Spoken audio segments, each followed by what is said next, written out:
Bienvenidos a Poéticamente Incorrecto Podcast, un podcast donde cada semana yo, Alejandro Rodríguez, les voy a hablar sobre un poeta o una poeta nacional o internacional que cambiaron el rumbo de la literatura. Y como invitado especial en este podcast, cuando se pueda, porque pues dice que tiene que estudiar, traigo a mi queridísimo hermano Iván Rodríguez, mejor conocido como Furio Sensei. Lo pueden encontrar en las redes sociales. Se escribe Furio con Y, pero se dice Furio Sensei. Y bueno, va a dejar su Instagram y su canal de YouTube aquí en la descripción. Si lo están viendo en YouTube, lo van a poder encontrar en la descripción. Si lo están escuchando en Spotify o en iTunes, bueno, pues lo pueden buscar así. Furio Sensei se pronuncia Furio. Y lo divertido de esto es que, bueno, yo ya lo saben los que me sigan, que soy amante de la literatura y particularmente de la poesía, pero mi hermano, platícales qué estudiaste, carnal. Pues yo soy estudiante de la licenciatura de física, entonces no tengo ni la más mínima idea de poesía. Exactamente, mi hermano no es muy allegado a la poesía. De hecho, yo era el que leía los libros que él le dejaban en la prepa. Él no los terminaba y yo los agarraba y los terminaba, ¿no? Entonces, bueno, si logro que mi hermano se interese por alguno de los autores que vamos a platicar aquí en este podcast, probablemente encuentre por ahí afuera a alguien que a lo mejor tampoco es muy amante de la literatura y gracias a la vida de estos escritores pueda amar la poesía, ¿no? Y el día de hoy vamos a hablar, bueno, antes que nada y como pequeña introducción, creo que quiero aclarar que me tardé en subirme al tren del mame del podcast. O sea, esto fue algo que empezó con la terrible cuarentena de lo que ya sabemos. Y dicen por ahí los rumores que en estos momentos hay más podcast que gente empezando podcast. Entonces, como yo me quería subir al tren del mame, heme aquí. Como protección o como justificación diré que el proyecto de Poéticamente Incorrecto empezó como podcast. Empezó como Poéticamente Incorrecto como podcast. Luego me fui al videoblog y regresamos al podcast. Entonces estamos aquí. Y bueno, el día de hoy les voy a hablar de un poeta que a mí en lo personal no me cae muy bien. Pero bueno, por lo mismo creo que era justo empezar con él para que sepan por qué no me cae bien o muy bien, porque es amado y odiado en la comunidad intelectual. Y aprovechando que este año 2020 se cumplen 30 años de que ganó el Premio Nobel de Literatura. Estoy hablando, como ya lo vieron en el título y como mi hermano bien sabe, de Octavio Paz.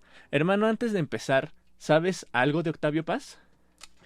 Pues tengo que decir que lo único que sé es lo que estaba en las paradas del Pumabús en la universidad, que es el ganador del Premio Nobel en Literatura. No recuerdo bien el año, pero es lo único que sé. Ya vamos a hablar del año en el que Octavio Paz ganó el Premio Nobel, pero aparte de todo, da la curiosidad de que, bueno, cuando encontrabas esas infografías en el Pumabús, y de hecho en gran parte de la ciudad fue cuando se cumplió el centenario de su nacimiento, fue cuando tuvo mayor popularidad estarlo difundiendo en la calle, que fue en el 2014, ¿ok? Y vamos a empezar con precisamente, bueno, antes de empezar con cómo nació y dónde nació y todo ese relajo, quiero antes que nada mencionar una frase de Gabriel García Márquez que va a ser el mantra de este podcast. Gabriel García Márquez utiliza este epígrafe en su autobiografía que se llama Vivir para contarla. Y él dice, la vida no es la que uno vivió, sino la que uno recuerda y cómo la recuerda para contarla. Este epígrafe lo quiero mencionar, ¿por qué? Porque para este podcast nos vamos a basar sí en autobiografías, pero también en biografías que escribieron otros. Porque pues yo si escribo mi autobiografía voy a escribir lo que a mí me convenga. Pues ¿no? Claro, vas a quedar como el chingón, de pendejo te pones como pendejo. Exactamente.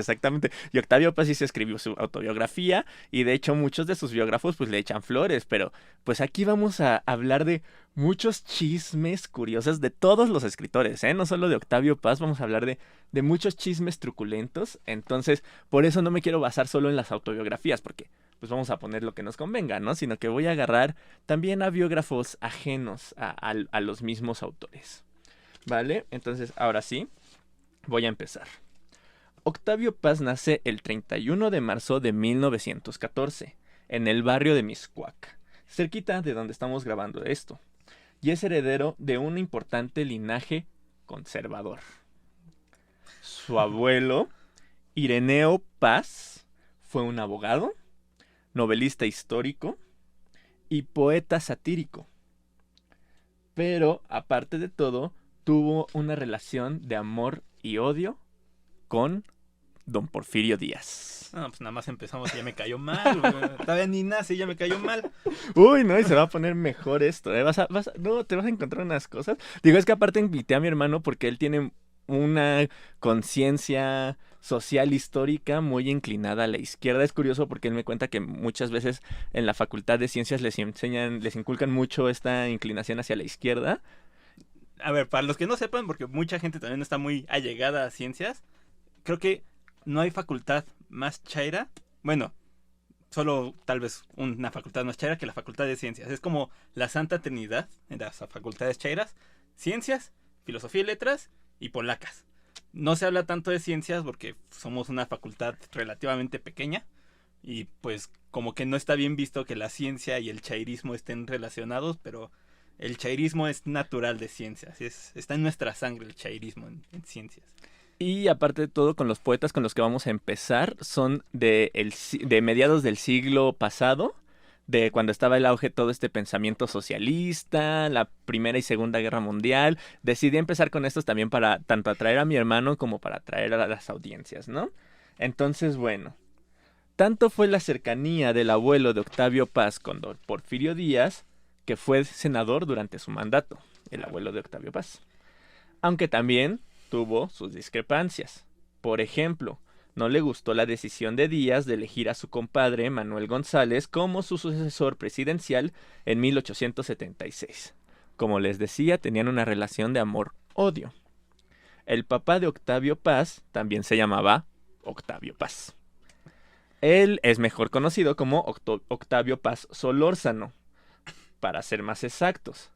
Octavio Paz padre fue antizapatista y partidario de Victoriano Huerta.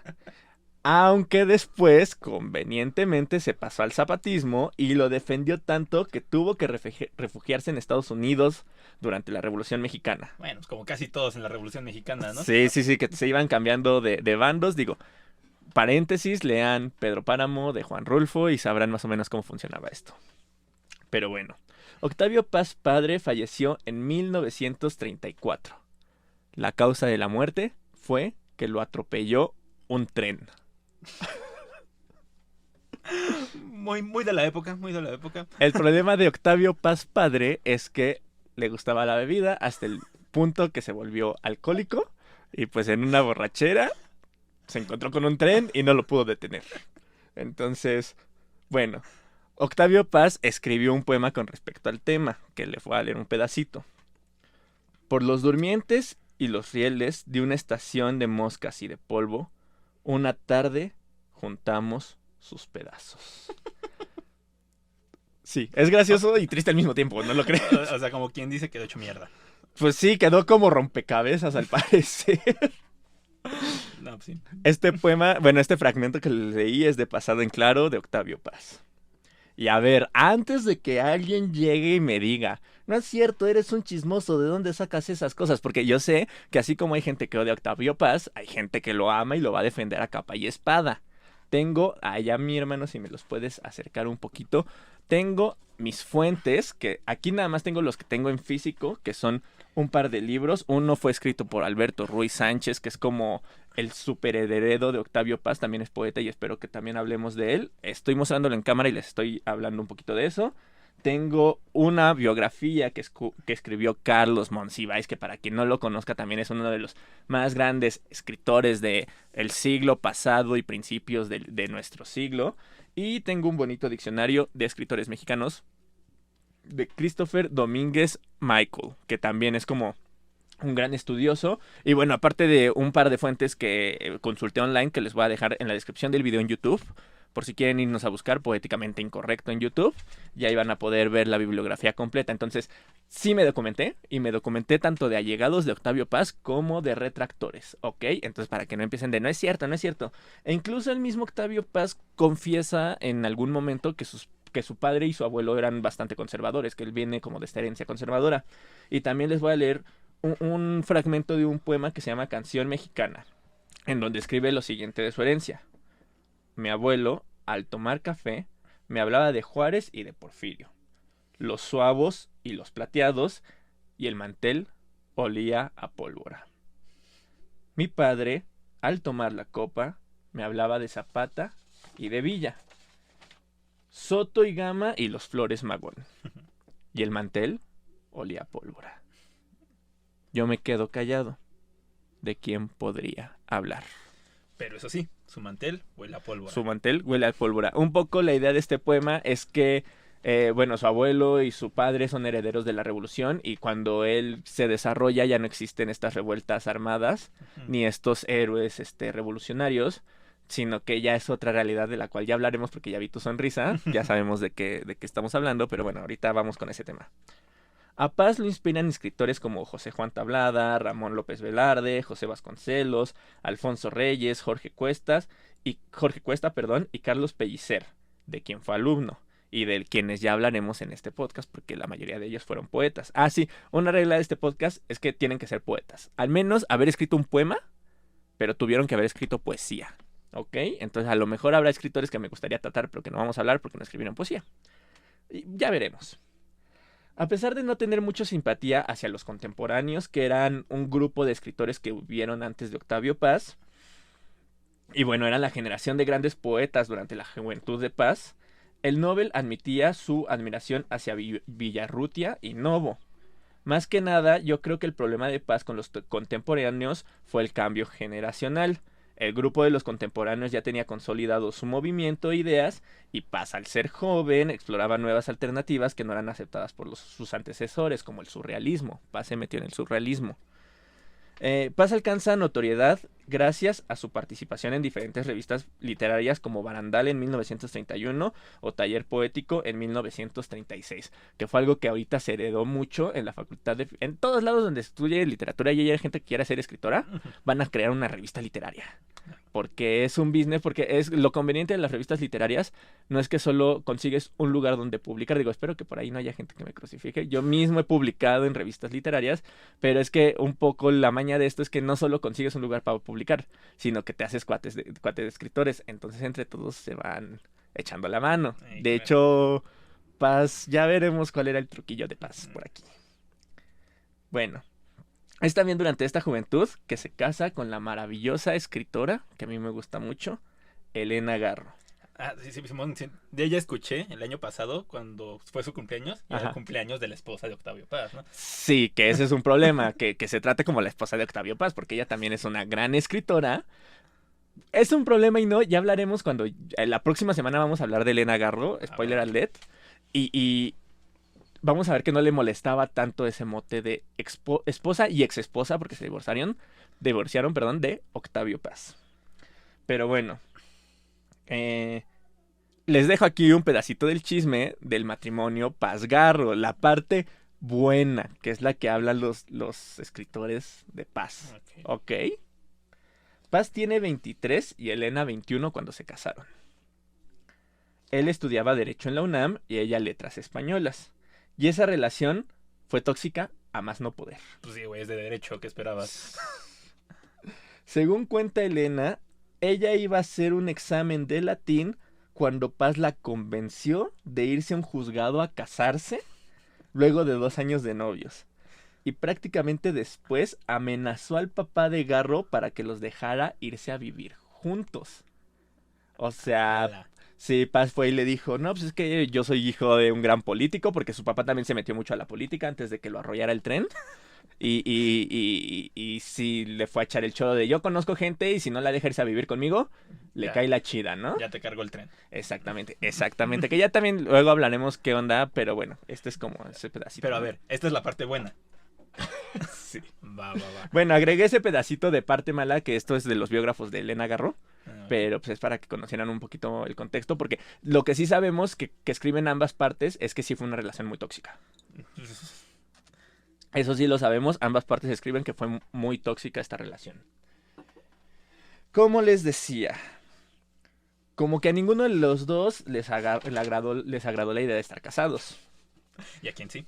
Chocaban mucho sus ideales. De hecho, Garro dice que durante mi matrimonio siempre tuve la impresión de estar en un internado de reglas estrictas y regaños cotidianos. O sea, Paz era como un papá regañón para Garro. Okay. Muchos presumen que Paz impulsó que Garro escribiera una obra de teatro y su novela más famosa, Los recuerdos del porvenir. Pero en realidad todo indica que Paz más bien la reprimía, la confinaba a la casa y la mantenía como su esposa. Que cumpliera su lugar como mujer, ¿no? Exactamente, según la época, Exacto, ¿no? exacto. Según los ideales de la época. Sí, porque ya veremos en la biografía de Garro, sí, Paz era machito, la neta. Perdón por los amantes de Paz. Digo, pero... pues también es la época, ¿no? O sea, sí. no es lo mismo un macho en la actualidad que un macho en esa época. No, y aparte ya también veremos, también en la biografía de Garro, que incluso el mismo Paz escribió sobre el machismo en México y se hizo consciente del machismo en México.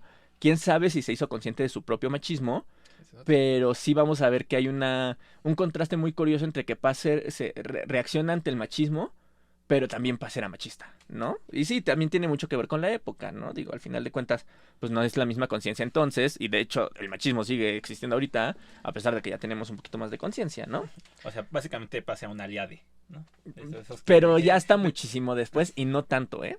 No Ok. tanto, o sea, como que fue así como, sí, en México existe el machismo, pero incluso si lees Laberinto de la Soledad te vas a dar cuenta que hay mucho machismo ahí, entonces, más que aliade, pues fue de los primeros que empezó a decir, aquí hay algo curioso, ¿no? Pero bueno, Patricia Rosas, que es una de las biógrafas de Garro, que es muy polémica y que ya hablaremos de ella en la próxima semana, ella plantea la teoría que Paz impulsó a Elena una vez que se sintió seguro como escritor, y la verdad yo no lo dudaría, ¿eh? Pero en fin, ya no vamos a entrar más en detalle porque realmente los biógrafos de Paz, como te decía, escriben muy poco sobre esto.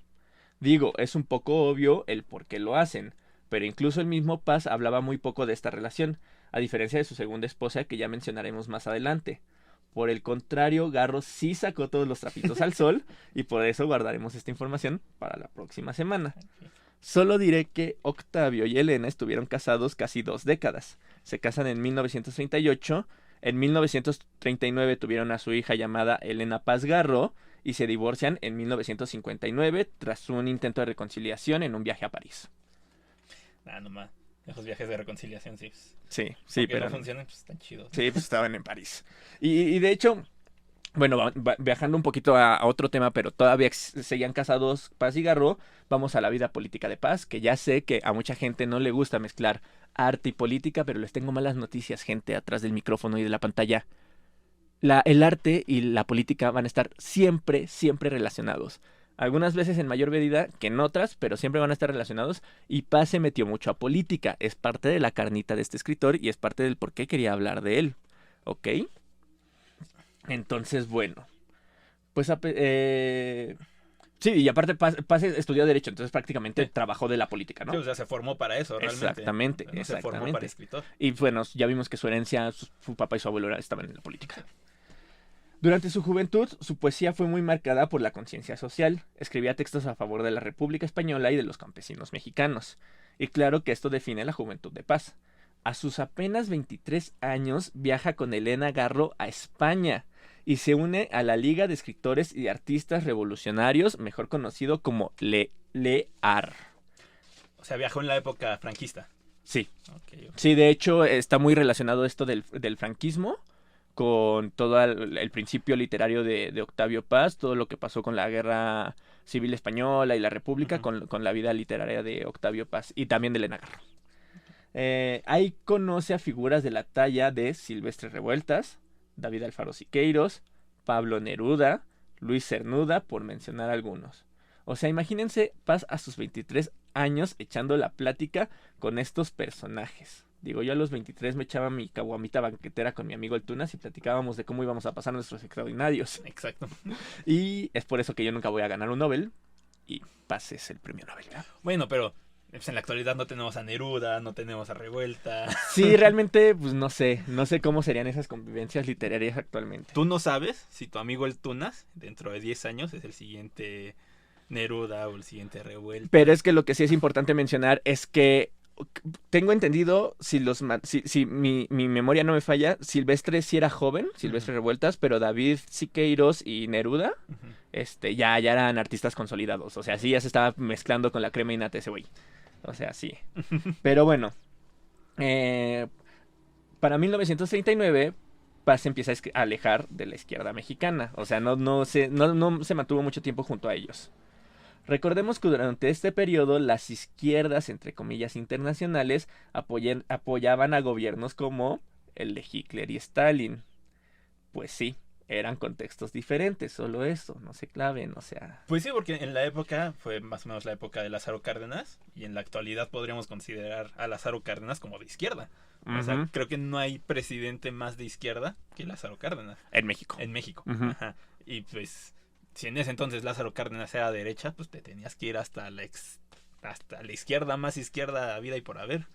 Sí, y el problema de ese entonces, o bueno, de que cuando Paz empieza a alejar de la izquierda mexicana, es que estos gobernantes ya estaban tomando decisiones un poco raras, bueno, un poco inconvenientes y que Paz se dio cuenta, ¿no? Por ejemplo, pues campos de concentración, ¿no? Y exterminios. Y aquí les traigo otro chisme bonito. En un homenaje que Octavio Paz, junto con otras personalidades del momento, organizó para Pablo Neruda, se hicieron de palabras por la publicación de un libro en el que estaban trabajando titulado Laurel. Resulta que Villaurrutia junto con Paz estaban organizando es una revista, perdón, una revista de poesía moderna escrita en lengua española donde iba a estar Neruda. Pero después Neruda dijo que siempre no, porque también iban a estar otros poetas con los que Neruda no congeniaba políticamente. O sea, pasó algo muy curioso, que estaban los de izquierda y los de superizquierda, ¿no? Entonces, pues para Pablo Neruda esos escritores eran como muy derechairos y no quería estar con ellos y dijo, no, a mí sáquenme de la revista, ¿no? Entonces, en este homenaje que le hicieron a Neruda, este autor, el chileno, empezó a echarle tierra a la revista y a estos poetas. Octavio Paz se enchiló, se hicieron de palabras y fue tan fuerte la bronca que casi se agarran a golpes. Y al final Octavio Paz rompió relaciones con Pablo Neruda. O sea, imagínate a estos dos escritores, los dos ganadores del premio Nobel, agarrándose a madrazos en una peda de escritores. ¿Quién hubiera ganado? ¿A quién le echas? Pues yo creo que por la edad a lo mejor Paz. ¿Porque estaba joven? Estaba más joven. Sí, y siento que Paz era más de entrarle a los madrazos. Creo yo. ¿No crees que Neruda estuviera más curtido porque ya a los años? No lo sé, porque viendo sus fotos pues estaba gordito y chistosito. Y Paz se me hace más como de estos machitos golpeadores. No sé, se me hace de esos morritos fresas que los ves muy rompemadres, pero a la hora de los putazos pues... Quién sabe, igual y sí se dieron sus trancazos en ese momento, pero nadie nos cuenta quién quedó más magullado, ¿no? Igual los dos quedaban bien puteados y por eso ya mejor no dicen nada, ¿verdad? Que de hecho es algo que Paz critica mucho, cuando los escritores se meten tanto en política que ensucian su trabajo literario por la política, ¿no? Porque precisamente Neruda dice, ya no quiero escribir ahí porque hay escritores que no congenian políticamente conmigo. Y Paz dice, no manches, güey, o sea, neta, ¿por eso no vas a escribir? ¿Qué pedo? Pues, bueno, en ese entonces la política era más intensa. Sí, también. Tenía más saborcito. Pero bueno, a partir de los años 40, Octavio Paz empieza a viajar por el mundo. Primero va a Estados Unidos gracias a una beca, posteriormente consigue un cargo diplomático y comienza a viajar por Europa y Asia. Es durante este periodo que Paz empieza a nutrir de nuevas voces como las de Ezra Pound y es influenciado por la literatura anglosajona, asiática y por la cosmovisión de la India, algo que vemos muy marcado por su poesía. Por ejemplo, escribe en Domingo en la isla de la elefanta. Shiva, tus 4 brazos son 4 ríos, 4 surtidores. Todo tu ser es una fuente, y en ella se baña la linda Parvati, en ella se mece como una barca graciosa. También durante estos viajes se conoce a su segunda esposa. No sé bien cómo se pronuncia, es María José Tramini de Paz, que con quien estuvo casado hasta el día de su muerte. Se conocieron aquí otro chisme bonito. Se conocen en 1962 en un barrio de Nueva Delhi. Él era embajador de ahí y ella estaba casada con un político de la India. Pero tuvieron su aventurilla y ya en 1964 se casaron bajo un árbol en la India. Bien bonito. Y ahora sí, viene lo bueno. Es que te digo que aquí están los chismes, señoras y señores. Síganos porque aquí están los chismes. Mucho se dice de la masacre de Tlatelolco de 1968. La versión que todos cuentan es que Paz se indignó tanto por la masacre que renunció a ser embajador de la India. Pero a ver, según la investigación que esta personita hizo, Paz no renunció. Más bien se puso a disponibilidad, que en la vida política es muy diferente. ¿Qué significa que se puso a disponibilidad? Pues ves, es básicamente un ahorita no, joven, pero al rato si quiere hablamos. Obviamente sí hizo su protesta como muchos otros, o sea, sí fue así como, güey, hiciste esto mal, mandó una carta, o sea, sí se indignó, por así decirlo, pero inteligentemente no cerró la puerta y hasta le seguían pagando. Ok, o sea, así que digamos, muy indignado no estaba. Exactamente, porque, o sea, ya vamos a ver que hubieron escritores que hasta la cárcel fueron a dar, Sí. que vivieron amenazados. Elena Garro fue uno de ellos. O sea, este güey fue nada más así como, pues, sape, por menso. Sí. Y al rato hablamos. Ay, no. Ajá. Tú muy mal. Exactamente. Ay, no. Si me sigues pagando, ay, no. Y tan es así que regresa a México en 1971, protegido por Luis Echeverría. No, bueno. Y ahí sí se hizo de la vista gorda con lo del halconazo y la participación de Echeverría en el 68. Entonces, muy de izquierda tampoco era. No, y tampoco muy crítico. Y se mantiene crítico de la izquierda, lo cual aprovechó el PRI durante años. Y tan es así que incluso Paz escribió a favor de Carlos Salinas de Gortari. Y decía que nos iba a sacar de la ruina económica. Ok. El Sí. mismo que provocó que después nos quitaran 3 ceros a la moneda, ¿no? Exactamente. Sí, cuando se hizo lo del Telecán, Ujú. Paz escribió pues que eso era una gran idea, lo del Telecán, que nos iban a salvar, que era un gran estratega económico Carlos Salinas de Gortari. Bueno, pero eso ya tenía sus añitos Octavio Paz, Ujú. ¿no? O sea, ya fue a finales de siglo, entonces pues, igual tal vez ya era un poquito de locura senil lo que andaba diciendo el señor. No me acuerdo cuál de sus biógrafos menciona que más que nada, o sea, es porque Paz ve que como Salinas era joven, Ujú. a lo mejor ya tenía nuevos ideales relacionados precisamente con la economía, por ejemplo, y entonces por eso dijo, pues sí, este güey está haciendo buenas cosas por la diferencia de edades. O sea, Octavio Paz ya veía como en su generación como ya gente que ya había vivido, la había cagado y a lo mejor los nuevos la podían hacer mejor. Y bueno, a fin de cuentas el Telecán culturalmente suena muy bonito, porque estás uniendo toda América del Norte, ¿no? La cultura de México, Estados Unidos y Canadá. Pero ya 20 años después nos podemos dar cuenta que más bien nos invadió la cultura de Estados Unidos y pues no resultó como todos esperábamos en ese momento. Sí, bueno, ¿qué te digo? Vamos a hablar de su obra, ya para terminar. ¿Qué caracterizaba la obra de Octavio Paz? ¿Por qué es tan importante? Como dije al principio, este escritor no es santo de mi devoción, un poco por su personalidad y afinidades políticas, y otro tanto porque no soy muy fan de su poesía, la verdad. Pero no es mala. Déjense los digo. Y debo admitir que creo que hay un antes y un después en la literatura mexicana de Octavio Paz. O sea, ahorita todos los escritores de finales del siglo pasado y principios de y yo creo que muchos de ahorita, son pasistas. O sea, aunque no quieran, están súper influenciados por Octavio Paz. Seguramente alguien de por allá atrás que escriba diga, no es cierto. Pero quieran o no, indirectamente o directamente, todos los que escribimos poesía ahorita estamos influenciados por Octavio Paz. Entonces, bueno, yo creo que el país ha visto escritores más notables, de los que ya hablaremos después aquí. Aún así, como les decía, Paz supo congeniar los versos experimentales del surrealismo con la literatura clásica, no solo de las letras hispánicas, sino también de las orientales. Paz exploró los haikus, como ya dije, figuras e imágenes de la cultura hindú. Incluso exploró la poesía en prosa, que también es una poesía un tanto experimental y, bueno, en la época de Paz más o menos, ¿no? Pero también utilizó la métrica clásica española, como los del Siglo de Oro. Uno de sus poemas más conocidos es Piedra de Sol, que está escrito en 584 versos en decasílabos. ¿Te suena algo eso? Me suena que lo vi en la escuela. Ajá. Que hay que contar sílabas. Y en Deca, por mis matemáticas que sé, es ¿12? 11. 11 sílabas. Entonces, me imagino son 11 sílabas. Ok, sí. De hecho, ya lo expliqué en los videoblogs de Poéticamente Incorrecto, que exactamente son versos medidos. Ujú. Pero yo lo que quiero a ver si encuentras el significado del número 584, que son los versos que escribe. 584. Spa. El año. No, te voy a decir qué significa. Es la evolución sinódica de Venus, Ok. que eran los 584 días que los antiguos mexicanos contaban al cerrar la conjunción de Venus y el Sol como el fin de un ciclo y principio de otro.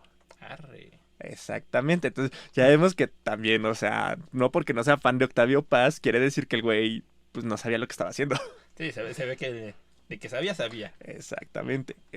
Y sí, cuando leí eso fue así como, no manches, güey, qué loco. Pues sí, está perro, ¿eh? Sí, está. Jamás se me había cruzado por aquí, ¿eh? Sí. Pero bueno, yo considero que Octavio Paz resalta bastante en el ensayo y de hecho yo debo de admitir que es uno de mis ensayistas favoritos. Digo, a pesar de que Piedra de Sol hace poquito ya tiene una colega del YouTube, esta Jimena Jurado, que su canal es de Puentuf, síganlo. Publicó en su Insta un fragmento de Laberinto de la Soledad de Octavio Paz. Y sí fue así como, o sea, ella criticaba como, güey, ¿qué pedo con el machismo? Y yo también cuando lo leí fue así de, güey, sí, ¿qué pedo, no? Pero bueno, sí, como decía, Laberinto de la Soledad es su libro más importante.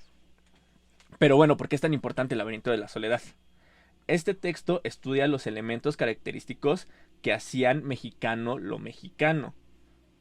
¿Cuál era nuestra esencia como nación? ¿Qué aspectos socioculturales unían este territorio conocido como México? Paz estudiaba todo eso en su libro.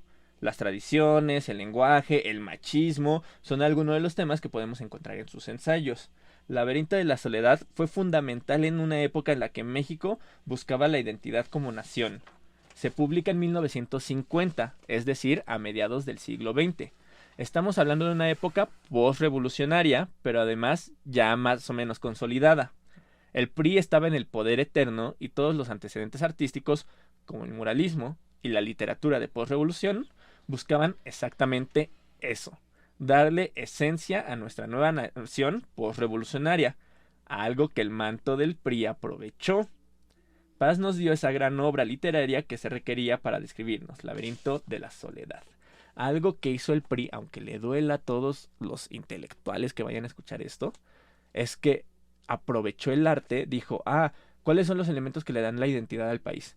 El mestizaje, la revolución, porque venimos de la Revolución Mexicana, la herencia prehispánica, porque Porfirio Díaz era muy europeísta. Ajá. Y el PRI quería rescatar como todo lo indigenista como parte de su discurso. Entonces, aunque les duela, mucho del muralismo y mucho del arte de mediados del siglo XX, como la novela postrevolucionaria y como lo que escribe Octavio Paz, el PRI lo aprovechó para decir, esto es lo mexicano, según mi discurso. Entonces, pues bueno. Pues sí, aparte en 1950, pues todavía era la época dorada del PRI, ¿no? O sea, apenas llevaban un par de sexenios, nadie seguramente decía, no, pues hay que seguir con el espíritu nacionalista para mantener este buen estado en el que estamos. Nadie esperaba que iban a seguir otros 50 años en el poder y eso todo. Sí, que se iban a ir para abajo, ¿no? Porque al final de cuentas es lo que siempre platicamos. No podemos negar que pues ellos trajeron la educación gratuita y pública. Uh-huh. Ellos trajeron la salud pública y gratuita. Ellos trajeron muchas cosas de las que nos seguimos beneficiando. Uh-huh. Pero también pues trajeron el 68, trajeron el 71, trajeron la crisis económica. Proa. Ajá, entonces pues sí. Sí, no vamos a entrar en detalles, pero pues así es esto. En fin. Considero que este libro, El laberinto de la soledad, es un buen reflejo de nosotros como mexicanos. Pero también muchas cosas que se dicen ya están un tanto obsoletas, o Octavio Paz las dibuja como verdades cuando comprendemos que hay aspectos negativos como el machismo que podemos cambiar. Para ser mexicanos no tenemos que ser a fuerzas como dice Paz en su texto. Él solo estudió la sociedad de su tiempo. No escribió este libro como una verdad absoluta. O sea, no dijo, esto es ser mexicano, tenemos que ser así a huevo siempre. Sí, o sea, no es un manual para ser mexicano, ¿no? Exactamente, es entender lo que somos y creo que de ahí deberíamos aprovechar de qué es lo malo y qué es lo bueno. Es, por ejemplo, hay una frase de este libro que se repite mucho durante el 15, la voy a parafrasear porque no me acuerdo muy bien, pero dice algo así como, el 15 de septiembre es el único día del año donde el mexicano puede gritar para los demás días seguir callando. Algo así dice, o sea, la estoy parafraseando muy cabrón, Ajá. pero precisamente es parte de su crítica, ¿no? O sea, el 15 de septiembre todos nos celebramos y nos ponemos pedos y la fregada, y los demás días, mira, calladitos y reprimidos, ¿no? Sí, muy mexicanos, muy muerta al sistema, pero ya al día siguiente, bravo presidente, todos somos felices, ¿no? Exactamente. Pero bueno, ya todos sabemos lo que pasó en 1990. Se da uno de los sucesos más importantes para la carrera literaria de Paz, si no es que el más importante, y también de la literatura mexicana. Octavio Paz gana el Premio Nobel de Literatura. El comunicado decía que se le otorgaba el Nobel a Paz porque mira al mundo como si lo pronunciara. Su poesía consiste en gran medida de la escritura con y sobre las palabras. Se trata de exquisita poesía amorosa, a la vez sensual y visual, obras en las que Paz se vuelve hacia el interior de sí mismo de una manera nueva. Y pues es verdad, a Paz le gustaba jugar con la metaescritura, con la sensualidad y con las imágenes que construía. O sea, esto último ya es mío. O sea, leyendo a Paz me doy cuenta que esto que dicen de que por qué él ganó el Nobel, pues sí, sí es cierto, sí lo encuentras en su poesía, ¿no? 7 años después de ganar el Premio Nobel de Literatura, su hogar se incendia y pierde varios libros que le hereda a su abuelo y a su padre, así como muchas de sus primeras ediciones. Y un año después, en 1998, Octavio Paz fallece, dejándonos un legado literario que, como ya dije, fue un antes y un después para la producción literaria de nuestro país. Y ese es Octavio Paz, señoras y señores. ¿Qué piensas, hermano, ahora que ya sabes un poquito más de él? Pues algo que es innegable es que cambió la literatura de México, ¿no? O sea, como dices, podrá gustarnos o no, pero el Premio Nobel de Literatura lo tiene y es el único Premio Nobel de Literatura que tenemos, ¿no? Entonces, nos guste o no, es un parteaguas no solo para México, sino a nivel mundial, ¿no? Pues eso es el Nobel, un premio que da reconocimiento a nivel mundial. Y ahí ya depende de cada persona que le guste separar al artista y al la producción, arte, ajá. y al arte. Pero pues sí, o sea, no puedes, o sea, al fin de cuentas el arte está como cargado de todo el pensamiento, o sea, su obra lo dice, ¿no? Lo dicen en el Nobel. Y pues, si está cargado de eso, pues está cargado de política, o sea, no lo puedes separar, no lo puedes desunir. Y pues también es un poeta de su época, o sea, como dices, podemos pensar que igual él pensaba en su época que era súper feminista, pero... Está haciendo comillas, para los que no están viendo. Exacto, para los que solo nos escuchan, comillas, feminista, Ajá. y tal vez para su época sí lo podrías considerar feminista, pero si ahorita lo leemos decimos maldito cerdo machista, ¿no? O sea, y como si dices que el libro habla de un reflejo de la sociedad, pues podemos aprender del libro, de la sociedad de la época, para ver cómo sí hemos evolucionado, aunque sea un poquito como sociedad. Así es. Pero bueno, poéticos y poéticas, eso es todo el día de hoy. Déjenos en los comentarios ustedes qué piensan de Octavio Paz, les gusta, no les gusta, les parece un buen escritor, o bueno, y ahora que también conocen un poquito de su vida, qué piensan de relacionar la vida de Octavio Paz con el artista. Si les gusta este proyecto, por favor, compártanlo en todas sus redes sociales. Sigan a Furio Sensei en sus redes sociales, por favor. Sigan a Poéticamente Incorrecto y Poéticamente Incorrecto Podcast en las redes en donde se comparten podcasts. Y bueno, eso es todo de mi parte. Nos vemos la próxima semana con Elena Garro. Adiós. Adiós, poéticos y poéticas. Muchas gracias.